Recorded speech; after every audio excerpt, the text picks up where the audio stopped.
নমস্কার বন্ধুরা, দেবাশিস কুকিং চ্যানেলে তোমাদের সবাইকে স্বাগত। আজকে আমি আলু মটর রেসিপি তোমাদের শেয়ার করছি। তার জন্য আমি প্যানে তেল দিয়ে জিরা, একটা তেজপাতাকে আমি দুখণ্ড করে নিয়েছি, আর একটুখানি সামান্য মৌরি দিয়েছি।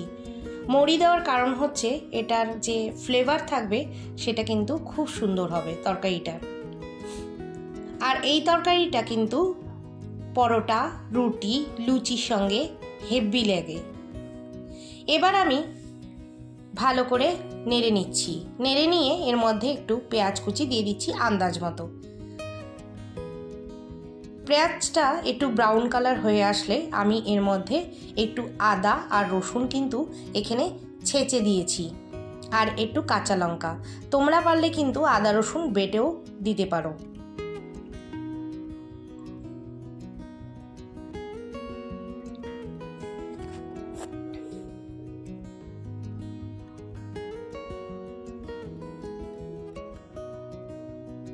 কিছুক্ষণ নেড়ে নেওয়ার পরে আমি এখানে টমেটো বাটা দিয়ে দেব। তার সঙ্গে হাফ চামচের মতো লবণ দিয়ে আমি ভালো করে কষাতে থাকব।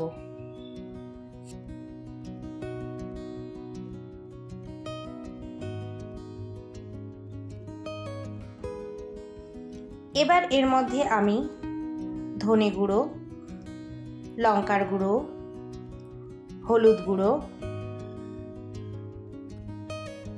একটু কাশ্মীরি লঙ্কার গুঁড়ো, আর এখানে হাফ চামচের মতো বেসন দিয়ে দিলাম।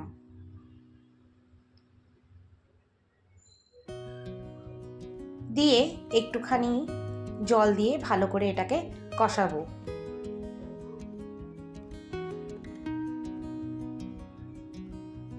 আমার কষানো হয়ে গেছে, মশলার থেকে কিন্তু তেল বেরিয়ে আসছে দেখো। আর এই আলুটা কিন্তু আমি আগের থেকে সেদ্ধ করে নিয়েছি। এবার সেদ্ধ করে আমি আলুগুলো টুকরো করে নিয়েছিলাম, এবার এই মশলার মধ্যে আমি দিয়ে দিলাম। এবার আমি মটরশুঁটিগুলোও দিয়ে দিলাম। মটরশুঁটিটা আমি আন্দাজ মতো নিয়েছি।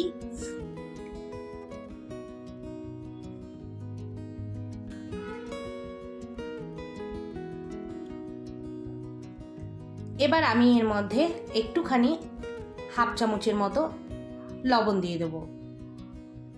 আগেও কিন্তু টমেটোর সাথে আমি হাফ চামচ লবণ দিয়েছিলাম, এবার আমি হাফ চামচ লবণ দিয়ে দিব। এবার আলুগুলোকে একটু থেতো করে দিচ্ছি যাতে গ্রেভিটা একটু ঘন হয়।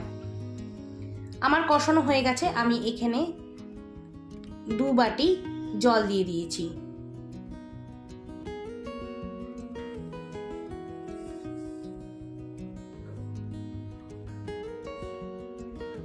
নেড়ে চেড়ে এটাকে কিছুক্ষণের জন্য আমি ঢেকে দিলাম। প্রায় 10 থেকে 15 মিনিট আমি এটাকে ফুটতে দিয়েছি। এবার ফুটার পরে আমি ঢাকনাটা উঠিয়ে আমি এর মধ্যে ধনেপাতা কুচি দিয়ে দিলাম। এবার একটুখানি নেড়ে নিচ্ছি।